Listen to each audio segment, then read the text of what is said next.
Hello दोस्तों, Rahul commerce education में आपका स्वागत है। एक नई वीडियो के साथ, एक नए टॉपिक के साथ वीडियो की शुरुआत करते हैं।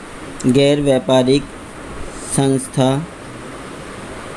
की धनराशि प्राप्त करने के साधन। वे कौन कौन से साधन हैं जो गैर व्यापारिक संस्था द्वारा धनराशि प्राप्त करने में प्रयोग किए जाते हैं। इससे पिछली वीडियो में हमने आगम शोधन खाते के बारे में पढ़ा और समझा, जिसमें दो पक्ष होते हैं, एक प्राप्ति और एक भुगतान। उन्हीं पक्षों में लिखी गई मदों को इंडिविजुअल समझाने के लिए आज की वीडियो ली गई है, जिसे हमें ध्यान से पढ़ना है और समझना है ताकि हम अलग अलग मदों को ध्यानपूर्वक समझ सकें। To know the sources of receiving money in easy way. The sources of money in two parts, which are under follows. To know the sources of receiving money in easy way, we divided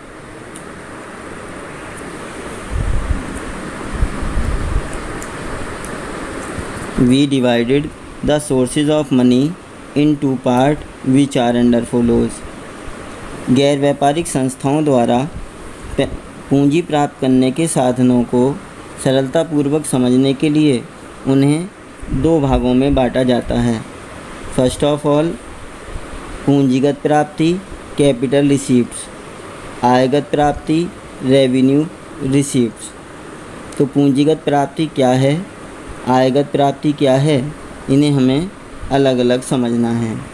first of all, पूंजीगत प्राप्ति capital receipts, ऐसी प्राप्तियां जो संस्था को नियमित रूप से प्राप्त नहीं होती हैं। ऐसी प्राप्तियां जो संस्था को निरंतर अंतराल से प्राप्त नहीं होती, एक निश्चित समय के बाद ये प्राप्त होती हैं, पूंजीगत प्राप्तियां कहलाती हैं। अतः यह प्राप्तियां एक मुश्त राशि में प्राप्त होती हैं। इनकी धनराशि बड़ी होती है, एक मुश्त राशि में ये प्राप्त की जाती हैं। एक मुश्त राशि का मतलब है कि एक ही बार में समस्त धनराशि को प्राप्त हो जाना, जो निम्नलिखित हैं। Such as receives which is related to the purchase of fix assets which is fix in nature, it is a big amount which is received in one time is called capital receipts। जैसा कि हम अभी पढ़ चुके हैं कि such as received, ऐसी प्राप्तियाँ which is related to purchase of fixed assets, जो which is related to the sale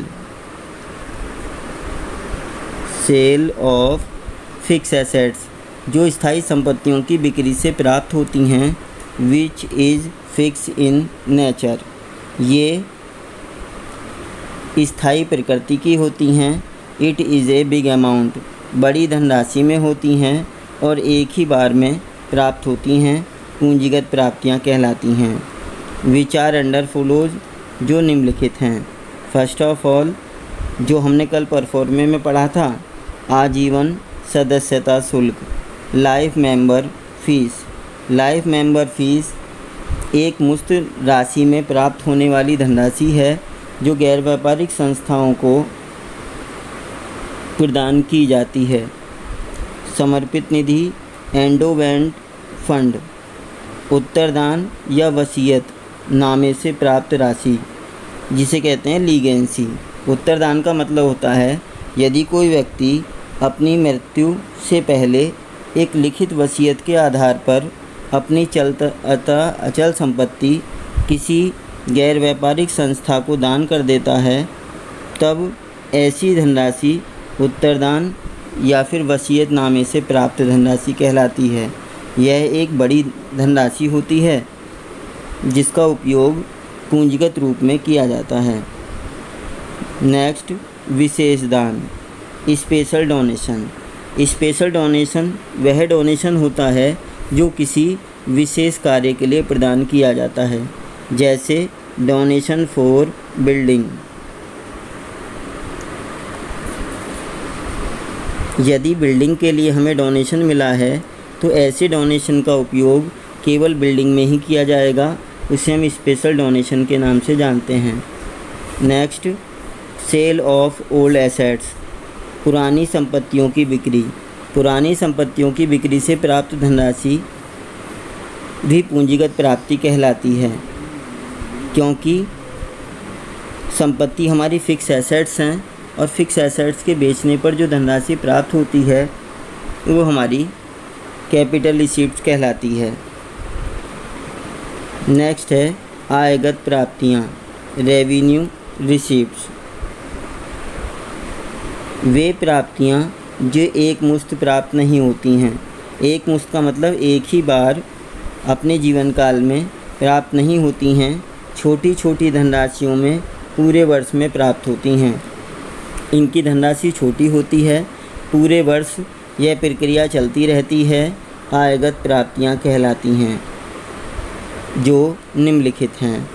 such as a receipt which is related to daily transaction, it is in small amount is called revenue receipts, which are under follows. First of all, entry fees, प्रवेश शुल्क, चंदा या दान, subscription और donation. पुराने अखबारों या खेल के सामान की बिक्री, sale of old newspaper and sports material. Government aid, सरकार तथा अथवा अन्य संस्थान से प्राप्त सहायता धनराशि। क्रीड़ा शुल्क, स्पोर्ट्स फीस, मनोरंजन से आय, इनकम फ्रॉम एंटरटेनमेंट। तो ये सभी चीज़ें हमारी आयगत प्राप्तियां हैं जो छोटी छोटी धनराशि में हमें प्राप्त होती हैं और वर्ष के दौरान यह प्रक्रिया बार बार दोहराई जाती है। अब हम दूसरे पक्ष की बात करें, भुगतान के कौन कौन से साधन हैं, वो कौन कौन से माध्यम हैं जिसके द्वारा गैर व्यापारिक संस्थाएं खर्चा करती हैं। गैर व्यापारिक संस्थाओं के भुगतान के स्रोत, payment sources for non trading organisation. गैर व्यापारिक संस्थाओं द्वारा किए जाने वाले व्यय अथवा भुगतानों को भी दो भागों में बांटा जाता है। जैसे हमने आय के दो प्रकार बनाए थे, उसी प्रकार भुगतान को भी दो भागों में बांटा जाता है। The payment sources for non trading organisation are divided in two parts to understand easily, जिसे हम आसानी से समझ सकें। पहले हमने बांटे थे पूंजीगत प्राप्ति और आयगत प्राप्ति, उसी को हमने लिया है कैपिटल एक्सपेंडिचर और रेवेन्यू एक्सपेंडिचर। कैपिटल एक्सपेंसेस और आयगत एक्सपेंसेस, रेवेन्यू एक्सपेंसेस। पूंजीगत व्यय कौन से हैं उन्हें हमें पढ़ना है। पूंजीगत व्यय कैपिटल एक्सपेंसेस जो किसी स्थायी संपत्ति के क्रय करने में उसकी उपयोगिता में वृद्धि करने के संबंध में किए जाते हैं, पूंजीगत व्यय कहलाते हैं। तो इन्होंने पूंजीगत व्यय के दो पॉइंट बताए हैं, जो किसी संपत्ति के क्रय करने में, स्थायी संपत्ति के क्रय करने में जिनका उपयोग होता है या फिर उसकी उपयोगिता में वृद्धि करने में व्यय किए जाते हैं, वे हमारे पूंजीगत व्यय कहलाते हैं। स्थायी प्रकृति के खर्चे होते हैं और इन्हें आर्थिक चिट्ठे में दिखाया जाता है। जैसे मशीन को परचेज़ करना, तो मशीन हमारी स्थायी संपत्ति है और उसे हम आर्थिक चिट्ठे में दिखाते हैं। जैसे उदाहरण के लिए फर्नीचर, भवन, कार, मशीन आदि का क्रय, ये सभी हमारे पूंजीगत व्यय हैं। The expenses which is related to purchase the fix assets to increase the importance of fix assets for future is called capital expenditure. It is written in the asset side of balance sheet, इसे balance sheet की asset side में दिखाया जाता है जो निम्नलिखित हैं: furniture, building, motor, लारी और मशीन। नेक्स्ट है आयगत व्यय, रेवेन्यू एक्सपेंडिचर।